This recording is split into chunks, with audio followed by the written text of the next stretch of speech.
I'm joined here by WGBH's Adam Reilly and Jeffrey Denner, who has represented alleged Bulger victims. All right, ready? Here we go. First, one of the most significant moments in all 9 weeks of the trial, defense attorney Jake Carney's admission in opening statements that James Whitey Bulger did deal drugs.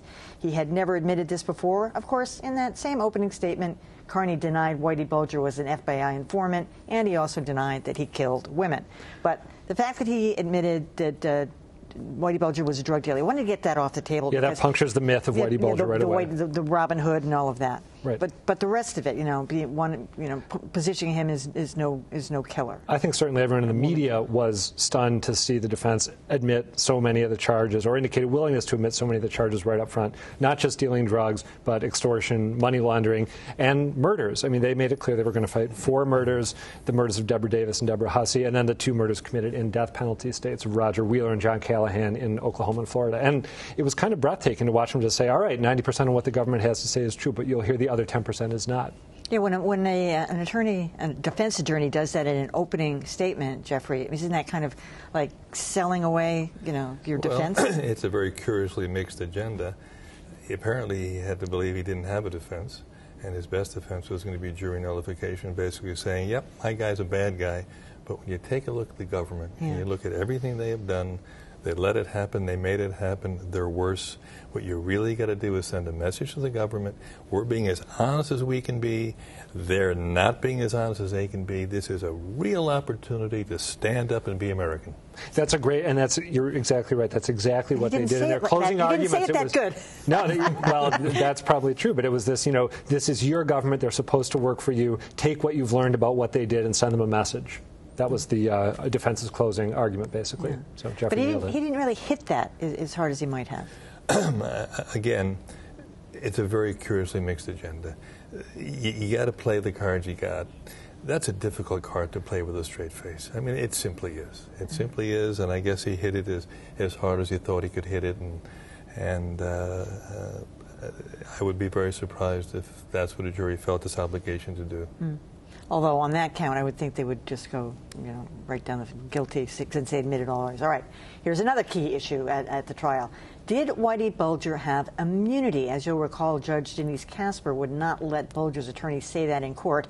And of course, it was a huge issue at trial whether Bulger had license to commit crime other than murder.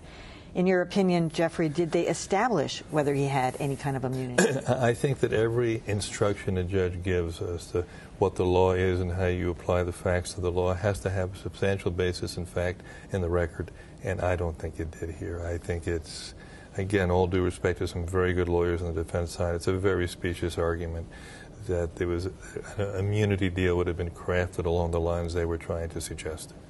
I really wish that they had been allowed to air this out in court. Yeah, me too. Because, you want this trial, I think everyone wanted this trial to be the fullest possible reckoning with what Whitey Bulger did, what he was accused of doing, and his legacy.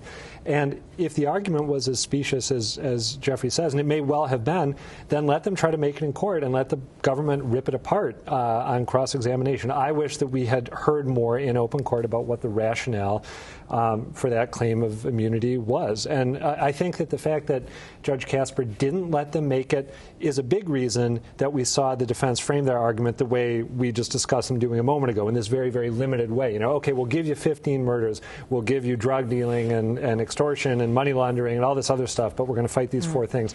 If we had heard the immunity argument the way the defense wanted to make it, I think that the whole trial would have unfolded radically differently. You remember that great soundbite I have from John Connolly, who I interviewed back in 1997. He essentially said they had immunity to do basically anything, racketeering. And I said, well, what about murder? Did you ask him about murder? He said, no, why would I do that?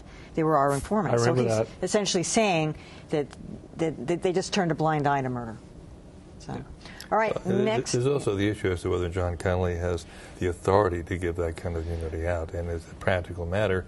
Well, he wasn't saying he did. Well, but it's a very slippery slope about who does and whether it would ever be allowable in that context. Well, and the contention was going to be that it was Jeremiah O'Sullivan, the former U.S. attorney, who gave it out, who's dead, who would not have been able to say that he didn't. But again, I wish we'd heard as much as we could have about the basis for the defense's claim. We heard nothing.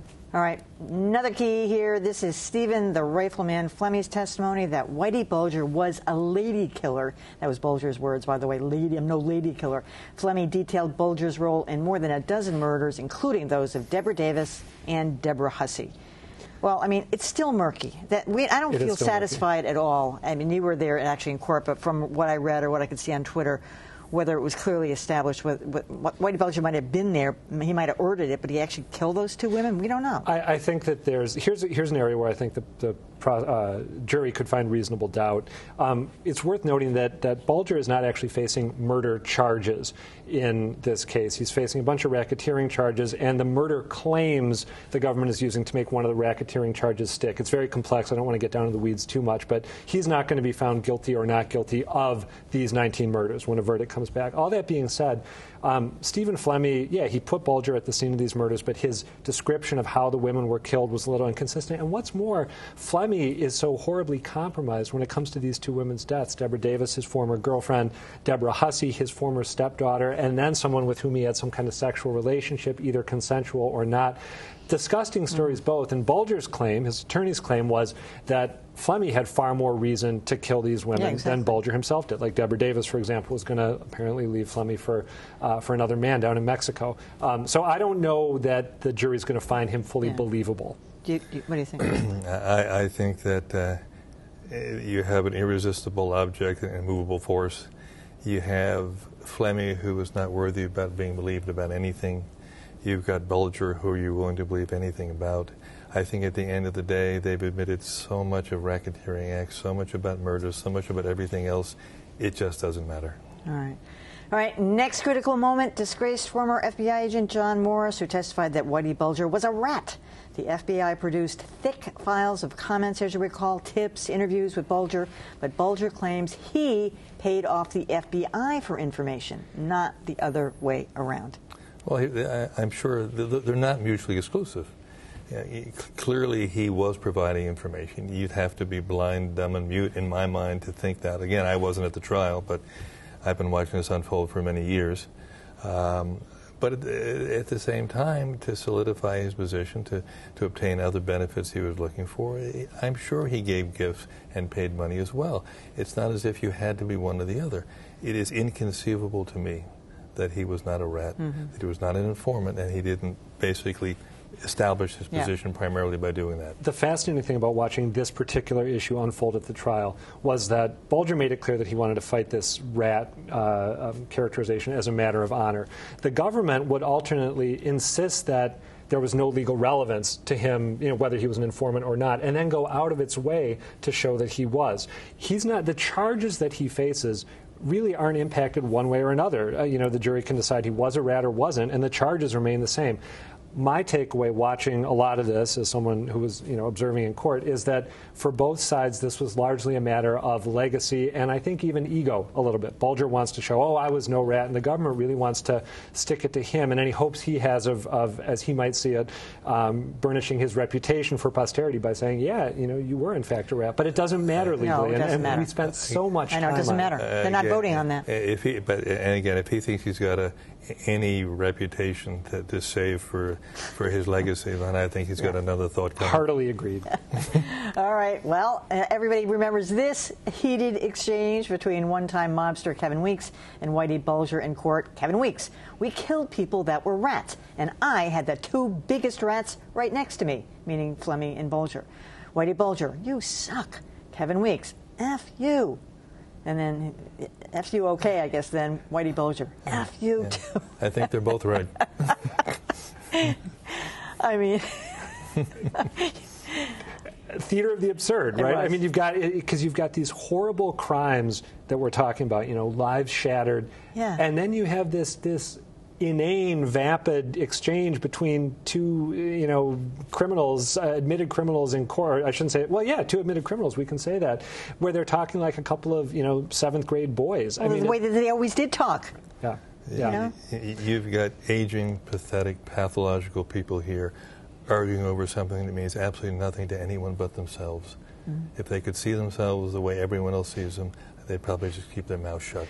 And that's, the defense's arguments frequently seem to be based on trying to impart their own weird internal logic to those of us in court. For example, Jay Carney, one of Bulger's attorneys, tried to show that it was sort of okay, as Bulger saw it, for him to extort other criminals who he who he butted up against in South Boston, because it was simply sort of survival of the fittest. He was a businessman operating in the criminal realm, and if they didn't want to be extorted or shaken down or whatever, pay rent, then they should just get out of the business of criminality, which doesn't make any sense from the outside. Similarly, it makes no sense from the outside that being a rat would be worse than killing women, killing men, doing all these other things. But in their own sort of twisted little world, it is. And I think it was a struggle for a lot of us watching the trial to put ourselves in that frame of mind. That was a great moment, though. Come on.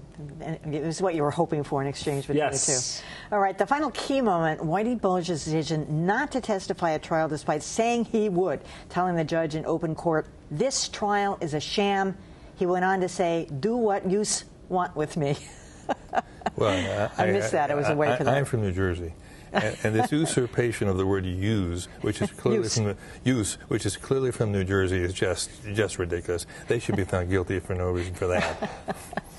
Again, it comes back to him not being allowed to present the immunity defense. He wanted to make that argument to, again, that's the part that was a shame, quote unquote. Right. He wasn't. He was sort of forced to fight with one arm tied behind his back, I think, is the argument here. And certainly, I think all of us wish that we'd seen him get up and try to explain why he thought what he did was okay. If he had taken the stand, he probably would have lost a lot of the appellate issues he has here. His lawyers are very smart people.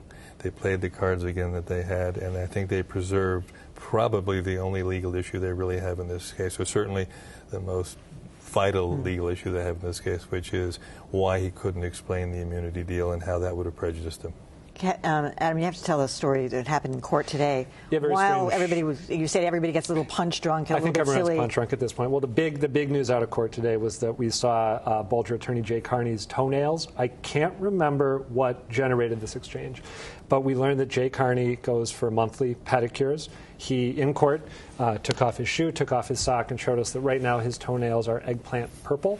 Apparently, the previous color. Is that the color he described? That was how he described it, and I can vouch for it. They are He's in touch with his purple. feminine side? Yeah, apparently quite confident in his masculinity also, because he's willing to do this and show it to all the reporters sitting there in the media section. It was very strange. And again, there was this, not quite as surreal, but a moment where a reporter who hasn't usually been there, her cell phone rang very loudly as we were waiting for the jury to come back in. And when it rang, that's forbidden in court. Yeah. Big no-no. You'll get kicked out if Judge Casper was there. She was not at that point. But everyone in court, members of the media, victims' families, members of the public, I think possibly even from some lawyers on both sides said, "Ooh," and then Tommy Donahue, one of the sons of Bulger's alleged victim, said, "Oh, you're lucky the U.S. Marshal wasn't here." Again, it felt like everyone had kind of stayed up all night and was giddy and all right, speaking of that, is this going to wrap up tomorrow, Jeffrey? My best guess is, and of course I'm usually wrong about these things, is that they have a lot of stuff to go through. The jurors love being on this big stage. And when you take a look at all the different counts they have to consider, all the evidence they have to go through, I wouldn't be surprised if it did not. All right, well, I'm hoping it does. Yeah. Jeffrey Denner, Adam Reilly, thanks as always.